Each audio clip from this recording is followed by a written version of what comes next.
أعوذ بالله من الشيطان الرجيم بسم الله الرحمن الرحيم إلا الذين آمنوا وعملوا الصالحات لهم أجر غير ممنون وقال تعالى إن الذين آمنوا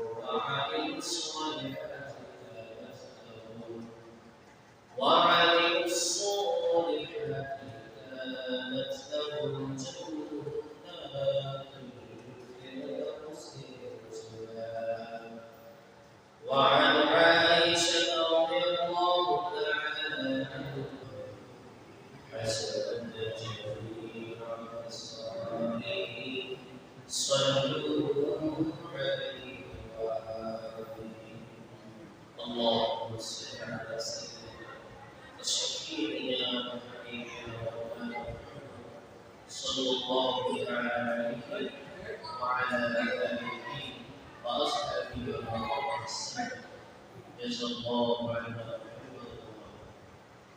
صلى الله عليه وصلى وسلم الكريم ونحن على ذلك من الشاكرين والشاكرين والحمد لله رب العالمين وعز الله سبحانه وسلم وتعالى وقوله الله أكبر যিনি আমাদেরকে পবিত্র হজের মাসে বসে ফরাইকে জুমাতে সকাল বসে জুমাতে শরীফ হওয়া তৌফিক দান করেছেন ইনশাআল্লাহ দেখুন আমরা দিকে একবার বলি আলহামদুলিল্লাহ প্রিয় উপস্থিতি কোরবানি আসতেছে এরকম করে করে আমাদের থেকে কোরবান চলে গেছে ঈদুল আযহা চলে গেছে আমরা সবাই কোরবানি করলাম এই কোরবানি থেকে আমাদের কি শিক্ষা রয়েছে ইনশাআল্লাহ আজকে সে সম্পর্কে আলোচনা করব সময় সংক্ষিপ্ত অনুসারে যদি সম্ভব ইনশাআল্লাহ আলোচনা শেষ করব আমরা এই প্রিয় উপস্থিতি আল্লাহ রাব্বুল আলামিন আমাদের মানব জাতিকে সৃষ্টি করে দিয়েছেন এর আগে ফেরেশতাদের সাথে পরামর্শ করেছেন ওই পরামর্শের ভিতরে ফেরেশতাদের রায় হয়েছে মানুষকে সৃষ্টি না করতে কিন্তু আল্লাহ পাক যে কাজের জন্য যেই কাজের জন্য সৃষ্টি করবেন সেটা ওনার ভালো জানা আছে আল্লাহ পাক বলেছেন যে আমি যা করি তোমরা তা জানো না এটা বলার পর আল্লাহ পাক সিদ্ধান্ত নিয়ে আমাদের মানব জাতিকে অর্থাৎ আদম আলাইহিস সালাম আমাদের নবী আদম আলাইহিস সালামকে সৃষ্টি করেন আল্লাহ পাক আদম আলাইহিস সালামের সাথে সঙ্গী হিসাবে আমাদের মা হাওয়া আলাইহিস সালামকে ওনার থেকে সৃষ্টি করেছেন ওনাদের মাধ্যমে এই পৃথিবীর জন্য বৈবাহিক সম্পর্কের মাধ্যমে নসল অর্থাৎ বংশধারা ধারাবাহিকভাবে বিস্তৃত হয়েছে তাই আল্লাহ পাক আমাদেরকে সৃষ্টি করেছেন একটি জিনিস খালি দেখার জন্য যে কিয়ামত আনুগত্যশীল বান্দা আর এই নামমান বান্দা আমার উপর সামনে কার মাথা বন্ধ হয় আর কার হয় না এই জিনিসটা দেখার জন্য আল্লাহ পাক কি করেছেন আমাদেরকে সৃষ্টি করেছেন না হয়তো আল্লাহ পাকের কোনো প্রয়োজন ছিল না আমাদের সৃষ্টি করার জন্য আমাদের কেন কারণ আল্লাহ পাকের বিধান মানার জন্য মাখলুকাতের অভাব ছিল না এর ভিতরে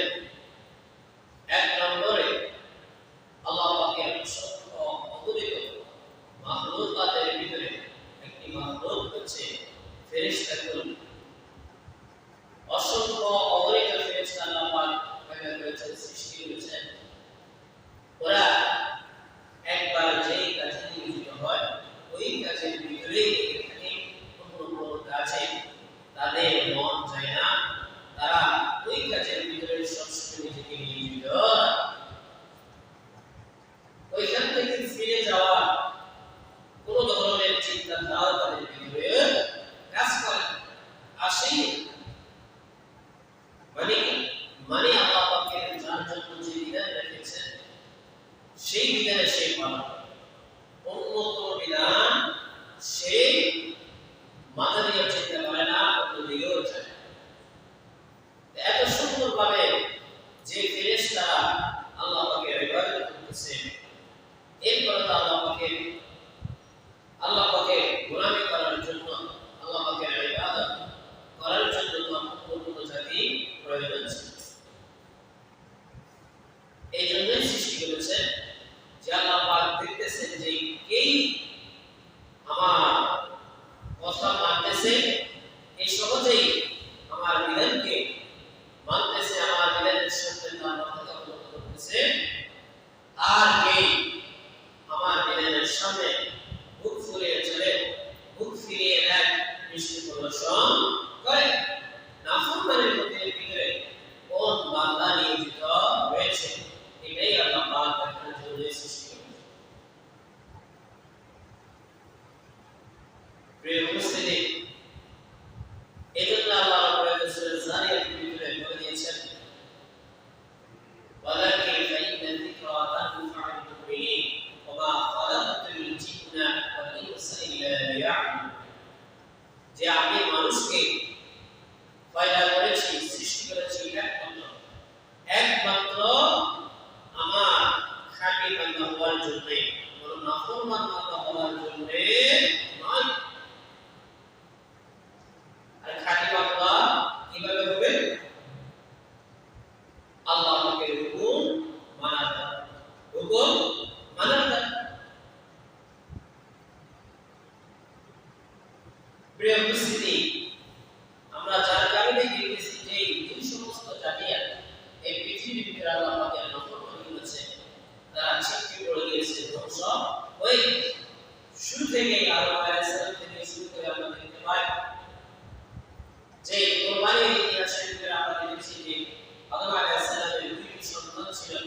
এর ভিতরে একজন আল্লাহ পাকের নেককার বান্দা ছিল, আর একজন ছিল বদকার, অর্থাৎ হাবিল এবং কাবিলের কথা বলতেছি।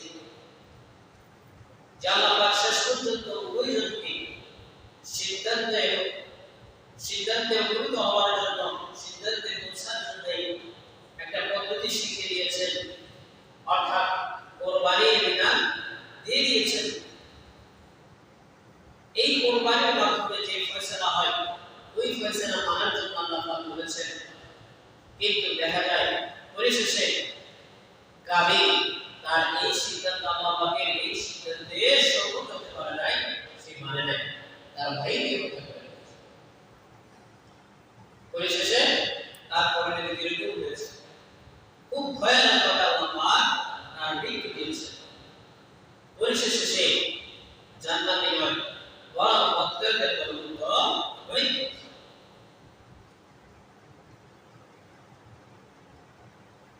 আর এই কোরবানির মাধ্যমে আল্লাহ পাক হাবিলের মর্যাদাকে কি করে দিয়েছেন? পৃথিবীর বাসীর কাছে, পৃথিবীর ভিতরে এবং জগতে উন্নত করে দিয়েছেন।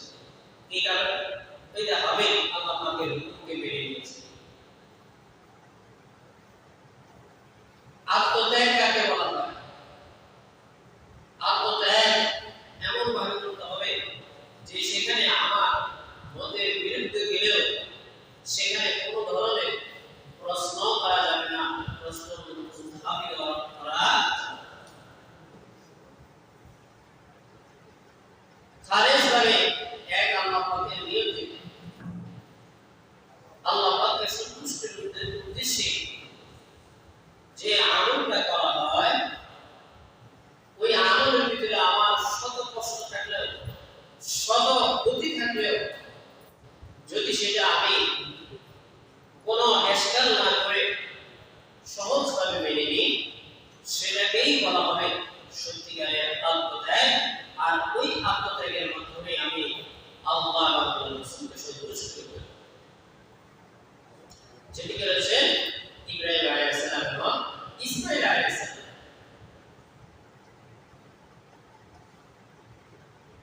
আল্লাহ পাক আদেশ করেছেন প্রিয় পুত্রকে ওনার রাহে উৎসর্গ করতে। অনেক কিছু করেছেন এবং অনেক পশুকে পরিষ্কার আল্লাহ পাকের আগে কি করে দিয়েছেন, কুরবানি করে মানুষকে খাওয়াইছেন ইব্রাহিম আলাইহিস সালাম। তার বড় স্বপ্ন দেখেছেন।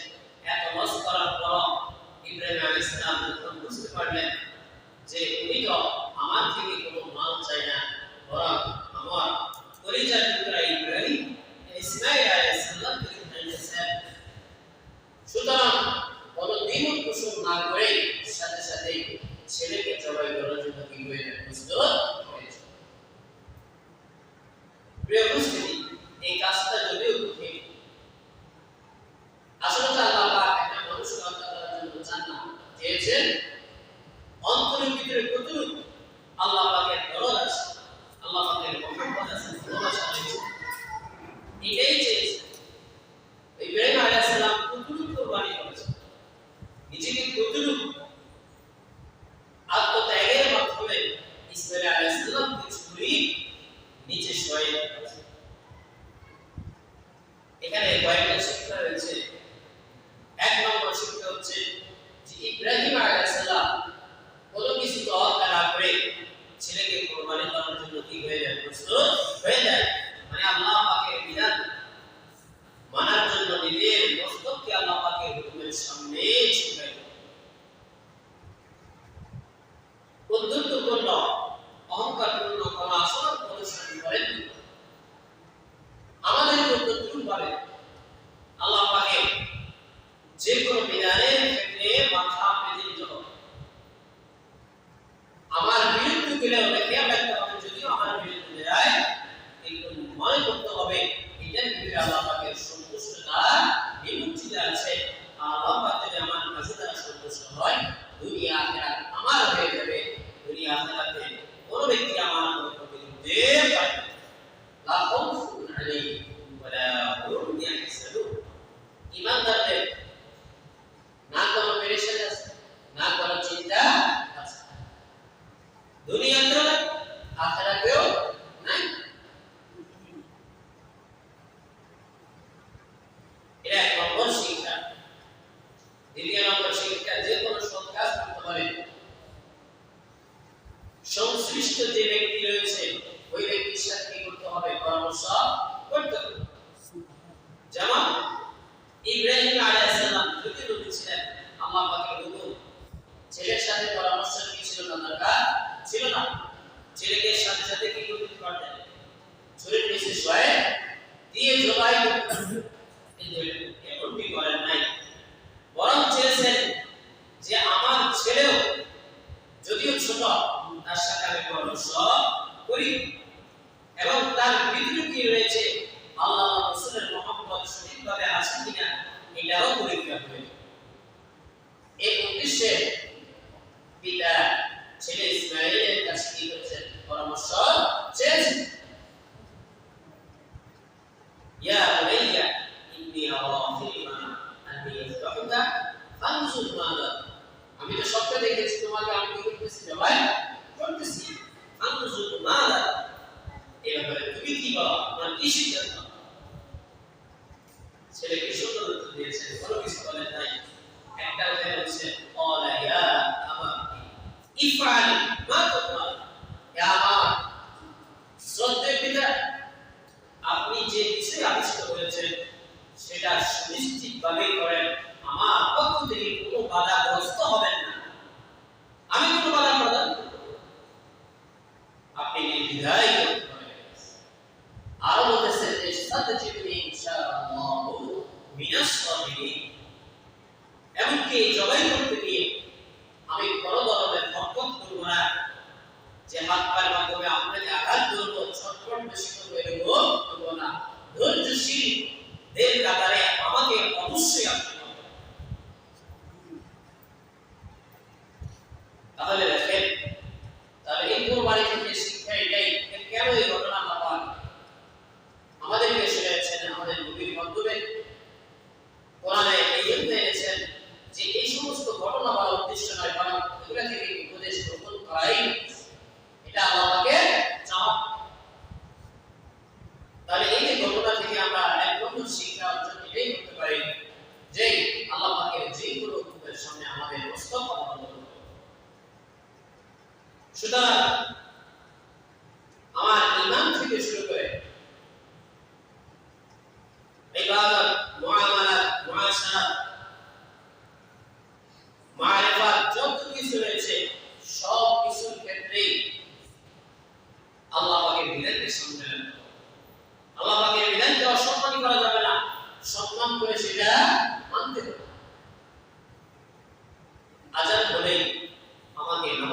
থেকে সরাবে।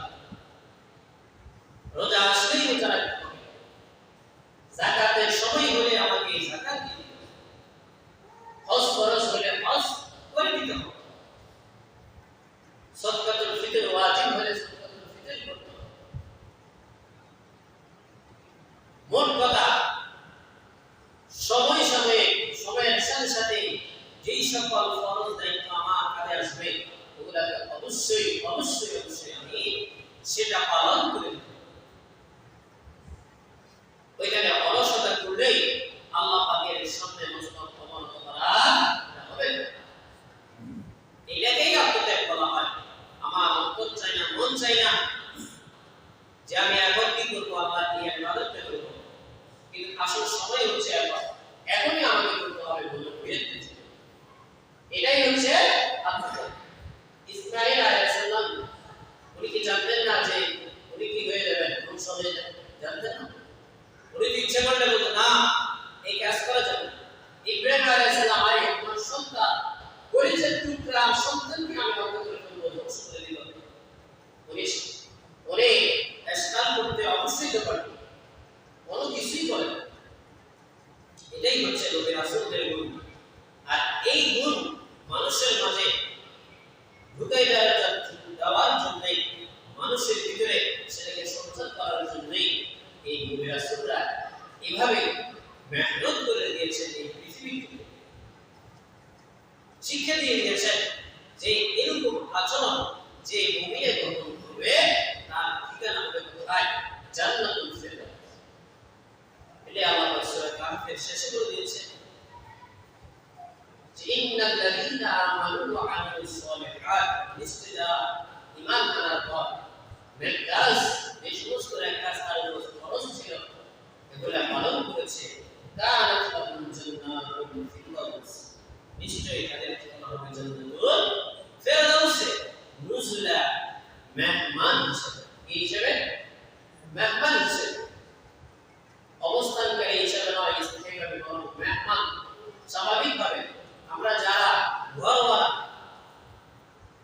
আমি এক জায়গায় যদি সবসময় থাকি, এটা একটা বিষয়। আরেকটা বিষয় হলো আমি 2-3 দিনের জন্য আসলাম, তাহলে সবসময় থাকায় কদর মর্যাদাকে বিষয় করে না, 2-3 দিনের জন্য আমি যে আসছি এটা মর্যাদা বা এটা সম্মান, এটা কদর বেশি হবে। মেহমান হিসেবে থাকলেই বেশি পাওয়া যায়, আদর স্নেহ বেশি পাওয়া যায়, সেবা বেশি পাওয়া যায়। আল্লাহ পাক বলেছেন তদ্রূপভাবে জান্নাতুল ফিরদাউসের ভিতরে নেককার যারা থাকবে তারাও মেহমান হিসেবে থাকবে। কি হিসেবে? মেহমান। তাহলে সেখানে মেজবান হবে কে? মেহমানদারি করবে কে?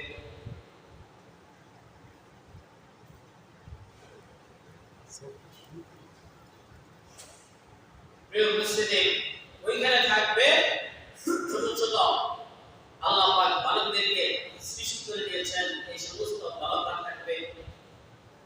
এরপরে হুর থাকবে, নিজের যে সমস্ত নেককার স্ত্রী রয়েছে এদেরকে আল্লাহ পাক ব্যবস্থা করে দিবেন। এটা সূরা তাহারের ভিতরে বলছেন যে ওয়াইতাফু আলাইহিম বিআয়াতিন মিন সিদরাতিন ওয়া আকওয়াবিন কানাত কওয়ারির মিন ফিদদাতিন ওয়া কানাত কাদিরা। এইভাবে আল্লাহ পাক বলে দিয়েছেন যে ছোট ছোট বাচ্চারা জান্নাতের যে সমস্ত জান্নাতবাসী আছে এদের সামনে বিভিন্ন ধরনের পেয়ালা নিয়ে আসবে, স্বর্ণের পাত্র, রূপার পাত্র দিয়ে বিভিন্ন ধরনের পানি নিয়ে আসবে, খাবার নিয়ে আসবে, তাদের সাথে চলাফেরা করবে, যখন যেটা দরকার সেটাই ওদের মাধ্যমে জান্নাতবাসীরা পাবে। এ ধরনের বিভিন্ন ধরনের এরকম ভাবে নাজনি আমাদের ভিতরে জান্নাতি যারা রয়েছে তারা থাকবে। প্রিয় উপস্থিতি, সময় নেই, ইনশাআল্লাহ আগামী জুমা এখান থেকে ইনশাআল্লাহ আলোচনা করব। আল্লাহ পাক আমাদেরকে কোরবানি থেকে সঠিক যে শিক্ষা রয়েছে, অর্থাৎ আল্লাহ পাকের বিধান যে কোনো সময় যে কোনো মুহূর্তে আল্লাহ পাকের বিধানকে প্রাধান্য দিয়ে চলার তৌফিক দান করুন। আমিন।